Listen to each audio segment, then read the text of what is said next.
લગ્નના 10 જ દિવસમાં પતિ પત્નીના સંબંધોમાં એવું તે શું બન્યું છે કે પત્નીએ છૂટાછેડા માંગી લીધા? જાણો આ વાત. મિત્રો, લગ્નને માત્ર 10 જ દિવસ થયા હતા. પતિ પત્નીના નવા જીવનની શરૂઆત થઈ ગઈ હતી. પરંતુ ત્યારે જ પત્નીએ અચાનક પિયર જવાની જીદ પકડી. પતિએ કોઈ સવાલ કર્યા વિના તેને ખુશીથી મોકલી દીધી, કારણ કે તે પોતાની પત્નીને ખુશ રાખવા માંગતો હતો. પરંતુ જેવી તે પિયર પહોંચી, તેણે તરત જ તેના પતિને ફોન કર્યો અને જે કહ્યું તે સાંભળીને પતિના પગ નીચેથી જમીન સરકી ગઈ. પત્નીએ કડક અવાજે કહ્યું, "હવે હું તારી સાથે એક ક્ષણ પણ રહી શકતી નથી. મારે તારી પાસેથી છૂટાછેડા જોઈએ છે." પતિને વિશ્વાસ જ ન આવ્યો કે આ એ છોકરી છે જેની સાથે તેણે લગ્ન કર્યા હતા. તે હેરાન હતો. આખરે તે એવું શું બન્યું કે તેની પત્નીનું દિલ આટલું બદલાઈ ગયું? તેણે તેને સમજાવવાનો ખૂબ જ પ્રયત્ન કર્યો, પરંતુ પત્નીના દરેક શબ્દો નફરતથી ભરેલા હતા. મિત્રો, આખરે 10 દિવસમાં એવું તે શું થયું જેણે આ લગ્નને તોડવાની અણી ઉપર લાવી દીધું? શું આ કોઈ કાવતરું હતું કે પછી કોઈ રહસ્ય જેનાથી પતિ અજાણ હતો? વાર્તાની સચ્ચાઈ જાણવા માટે વિડીયોને અંત સુધી જરૂર જુઓ. તેમજ વિડીયોને લાઇક કરો અને અમારી ચેનલ સબસ્ક્રાઈબ કરો, કારણ કે તમારો સપોર્ટ અમારા માટે ખૂબ જ મહત્વપૂર્ણ છે. ઉત્તર પ્રદેશના આગ્રાના એક નાનકડા ગામમાં શ્રુતિ નામની છોકરી રહેતી હતી. ઘરમાં માતા પિતા અને એક નાનો ભાઈ હતો. પિતા સરકારી નોકરીમાં હતા, તેથી પૈસાની કોઈ કમી ન હતી. બાળપણથી જ શ્રુતિને દરેક વસ્તુ સરળતાથી મળી રહેતી, તેથી તેનો ઘમંડ આવી ગયો હતો. તે પોતાની જાતને સૌથી સુંદર અને અમીર માનતી હતી. સહેલીઓના કપડા પર કટાક્ષ કરવો, કોઈના ચહેરાની મજાક ઉડાવવી અને ગરીબ લોકોને નીચા દેખાડવા તેની ટેવ હતી. તેને લાગતું હતું કે તે કોઈ રાજકુમાર સાથે જ લગ્ન કરશે, જેની પાસે ઘણા બધા પૈસા હોય અને જે દેખાવમાં કોઈ હીરોથી ઓછો ન હોય. એક દિવસ તેની સહેલીના લગ્ન હતા. શ્રુતિ સૌથી મોંઘા કપડાં પહેરીને પહોંચી ગઈ અને ત્યાં જઈને પોતાના કપડાં અને ઘરેણાંના વખાણ કરવા લાગી. જાન આવી તો તે વરરાજાને જોવા ગઈ, પરંતુ જેવો તેણે વરરાજાને જોયો, તે મોટેથી હસી પડી અને કટાક્ષ કરતા પોતાની સહેલીને કહ્યું, "તું તારું જીવન કેવી રીતે વિતાવીશ? તારો વરરાજો તો એટલો ગંદો છે દેખાય છે, તેને જોઈને કોઈની પણ ભૂખ મરી જાય. તેની પાસે તો યોગ્ય કપડાં પણ નથી. લાગે છે કોઈ ગરીબ ઘરનો છોકરો છે." આ સાંભળીને તેની સહેલી ધ્રુસકે ધ્રુસકે રડવા લાગી. તેના ઘરના લોકો આવ્યા અને તેને સમજાવવા લાગ્યા. લગ્ન થઈ ગયા, પરંતુ બધાને જોઈ લીધું હતું કે શ્રુતિ કેટલી ઘમંડી અને નિર્દયી છોકરી છે. ખેર, થોડા દિવસો પછી શ્રુતિ સોશિયલ મીડિયા પર એક છોકરાની ફ્રેન્ડ રિક્વેસ્ટ આવી. તેણે પ્રોફાઇલ ચેક કરી તો તેણે આંખો ચમકી ઉઠી.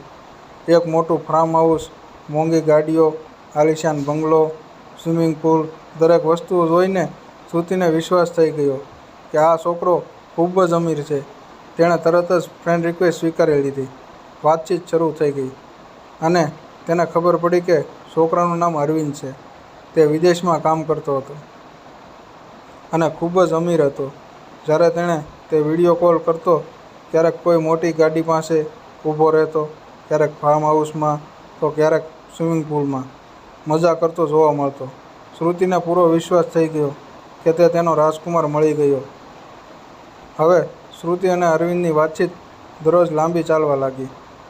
બંને વચ્ચે ગાઢ પ્રેમ થઈ ગયો. પછી એક દિવસ જ્યારે શ્રુતિ લગ્નની વાત છેડી, ત્યારે અરવિંદ ખસખસાટ વિના હા પાડી દીધી. શ્રુતિ ઈચ્છતી હતી કે અરવિંદ તેની પાસે આવે, તેથી અરવિંદ હા પાડી. જે દિવસે અરવિંદ આવવાનો હતો તે દિવસે શ્રુતિને વિડીયો કોલ કર્યો. ફોન પર તે પોતાની મોટી લક્ઝરી ગાડીમાં બેઠો હતો. સફેદ શર્ટ, કાળા ચશ્મા અને મોંઘા પરફ્યુમની સુગંધમાં તરબોળ શ્રુતિ તેને જોઈ રહી હતી અને મનમાં વિચારી રહી હતી કે વાહ, કેટલો અમીર અને સ્ટાઇલિશ છોકરો છે, બિલકુલ રાજકુમાર જેવો. થોડી વાર પછી જ્યારે અરવિંદ અને શ્રુતિ પાસે પહોંચ્યો, ત્યારે તે ચોંકી ગઈ. તે કોઈ મોંઘી કારમાંથી નહીં, પરંતુ એક ઓટોમાંથી ઉતર્યો અને શ્રુતિના ચહેરા પરનું સ્મિત અચાનક ગાયબ થઈ ગયું. "આ શું, તમે તો કારમાં નીકળ્યા હતા, પછી ઓટોમાં કેમ આવ્યા?" શ્રુતિએ તરત જ પૂછ્યું. અરવિંદે હળવું સ્મિત સાથે જવાબ આપ્યો, અરે મારી ગાડીનું ટાયર પંચર થઈ ગયું હતું અને મને સ્ટેપની બદલતા આવડતું નથી, તેથી મેં ડ્રાઈવરને ગાડી દેવા મોકલી દીધો છે. હું ઓટો લઈને આવી ગયો. શ્રુતિ તેની સાદગીથી વધુ પ્રભાવિત થઈ. તેને લાગ્યું કે આ છોકરો માત્ર અમીર જ નહીં પરંતુ ખૂબ જ સીધો સાદો અને જમીન સાથે જોડાયેલો છે. તે વધુ ઊંડાણથી અરવિંદ તરફ ખેંચાવા લાગી. થોડી મુલાકાતો પછી શ્રુતિ સંપૂર્ણપણે અરવિંદના પ્રેમમાં પડી ગઈ. હવે તે જલ્દીથી લગ્ન કરવા ઈચ્છતી હતી. તેણે ઘરે જઈને તેના માતા પિતાને અરવિંદના ફોટા બતાવ્યા. ફોટામાં અરવિંદ ક્યારેક મોટા બંગલા સામે ઊભો હતો, ક્યારેક સ્વિમિંગ પુલના કિનારે તો ક્યારેક મોંઘી ગાડીઓની લાઇન વચ્ચે. શ્રુતિના પિતા ફોટા જોતા જ રહ્યા, પરંતુ તેણે એક વિચિત્ર વાત નોંધી. કોઈ ફોટામાં અરવિંદના પરિવારના સભ્યો ન હતા. તેણે શ્રુતિને પૂછ્યું, બેટા તેના ઘરના લોકો ક્યાં રહે છે? શ્રુતિએ તરત જ જવાબ આપ્યો, પપ્પા તેના ઘરના લોકો અલગ રહે છે. તે એકલો જ તેના ફાર્મ હાઉસમાં રહે છે. પિતાને થોડો શક થયો, પરંતુ દીકરીની જીદ જોઈને તેઓ ચૂપ થઈ ગયા. હવે વારો હતો અરવિંદના પરિવારની સંમતિ લેવાનો. પરંતુ જ્યારે શ્રુતિએ અરવિંદને કહ્યું કે તે તેના માતા પિતા સાથે લગ્નની વાત કરે તો અરવિંદ અટકી ગયો. ના, મારા મમ્મી પપ્પા મારાથી નારાજ છે. તેઓ મારી સાથે વાત નથી કરતા. તેથી હું કોર્ટ મેરેજ કરવા માંગુ છું. તે પછી અમે અમારા બંગલામાં રહીશું. પછી ધીમે ધીમે હું મારા પરિવારને મનાવી લઈશ, અરવિંદે કહ્યું. શ્રુતિને તેનામાં કોઈ મુશ્કેલી દેખાઈ નહીં. તેણે તો બસ અરવિંદ સાથે લગ્ન કરવાના હતા. તેણે તેની સહેલીને ફોન કર્યો, જેને થોડા સમય પહેલાં તેણે લગ્નમાં મહેણા માર્યા હતા. હવે એને ઘમંડથી કહ્યું, તે ગરીબ સાથે લગ્ન કર્યા હતા ને જો હું કોની સાથે લગ્ન કરી રહી છું. તેની સાથે તે અરવિંદના શાનદાર ફોટા મોકલ્યા. સહેલીએ ફોટા જોયા પણ કોઈ જવાબ ન આપ્યો. આખરે કોર્ટ મેરેજ થઈ ગયા. હવે શ્રુતિ અરવિંદની પત્ની બની હતી. લગ્ન પછી અરવિંદ તેના ઘરે લઈ જવા લાગ્યો. શ્રુતિને લાગ્યું કે તે કોઈ મહેલ જેવા ફાર્મ હાઉસમાં રહેવા જઈ રહી છે. પરંતુ જેવી અરવિંદ સાથે તેના ઘરે પહોંચી, તેનું મગજ સકરાઈ ગયું. આ શું? આ તારું ઘર છે? સામે એક સાદું મકાન હતું. ન કોઈ ફાર્મ હાઉસ, ન કોઈ લક્ઝરી ગાડીઓ, ન સ્વિમિંગ પુલ. શ્રુતિના પગ નીચેથી જમીન સરકી ગઈ.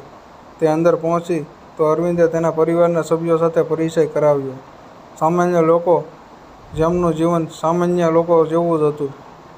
શ્રુતિનું મગજ ફરવા લાગ્યું. આખરે આ શું થઈ રહ્યું છે?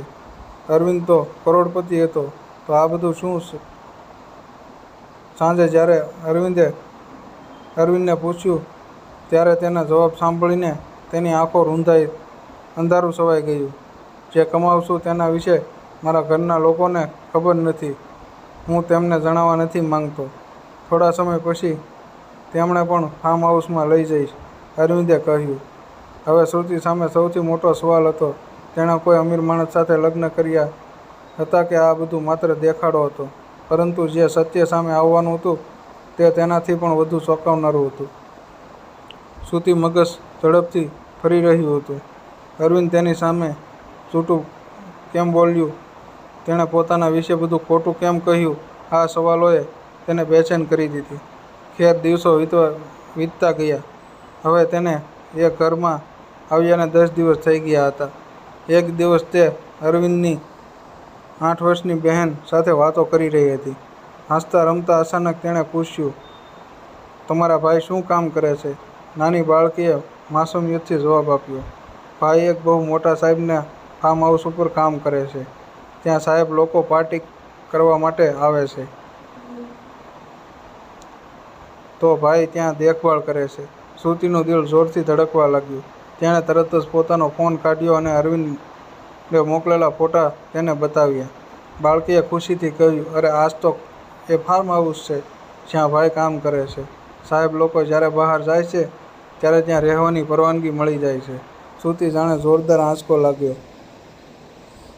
હોય. મતલબ અરવિંદ કોઈ કરોડપતિ નહીં પરંતુ માત્ર એક ચોકીદાર છે.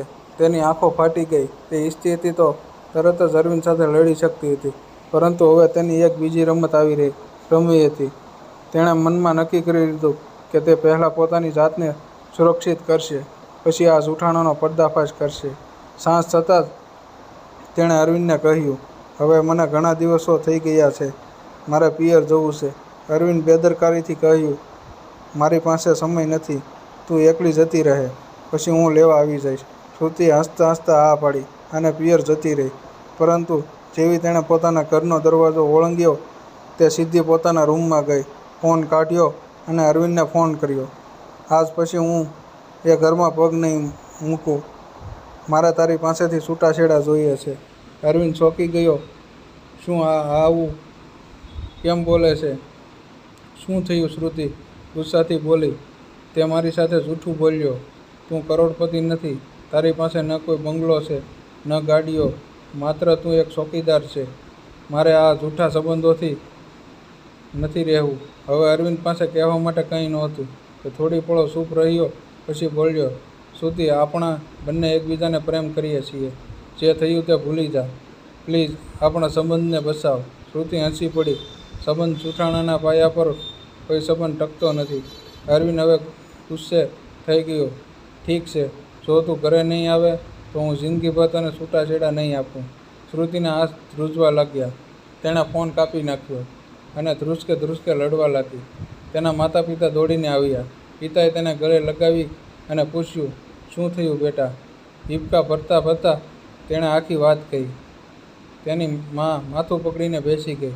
જ્યારે પિતાએ ઊંડો શ્વાસ લીધો અને બોલ્યા, બેટા, મેં તને પહેલાં જ કહ્યું હતું કે લગ્ન પહેલાં છોકરાની તપાસ કરી લેવી જોઈએ, પરંતુ તે અમારી વાત માની નહીં. હવે તેનું પરિણામ તારે ભોગવવું જ પડશે.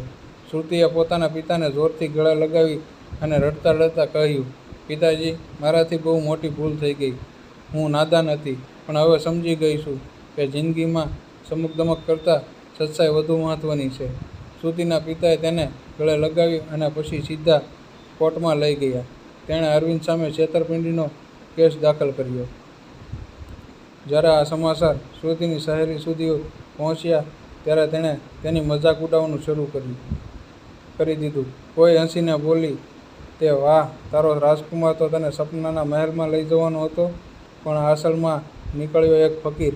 કોઈએ કટાક્ષ કર્યો, જોઈ લીધું ને ઘમંડનું પરિણામ? જેને તેનું પોતાનાથી ઓછી સમજતી હતી, એ જ હવે તારી મજાક ઉડાવી રહી છે. શ્રુતિના ચહેરાનો રંગ ઉડી ગયો, પરંતુ ત્યારે જ તેના પોતાની જૂની વાતો યાદ આવી ગઈ. જે રીતે તે પોતાની જાતને સૌથી ઉપર સમજતી હતી, પોતાના મિત્રો સાથે ઘમંડથી વાત કરતી હતી અને તેને બતાવતી હતી કે તેના થનાર પતિ કેટલો અમીર હવે તેને અહેસાસ થયો કે તેને કેટલી મોટી ભૂલ કરી હતી. ખેર, છૂટાછેડાનો કેસ શરૂ થયો. કોર્ટમાં શ્રુતિએ બધા પુરાવો રજૂ કર્યા. એ ફોટા જે અરવિંદે પોતાની ખોટી અમીરી બતાવવા માટે મોકલ્યા હતા. જજે બધું સાંભળ્યું, પુરાવા જોયા અને આખરે ચુકાદો આવ્યો.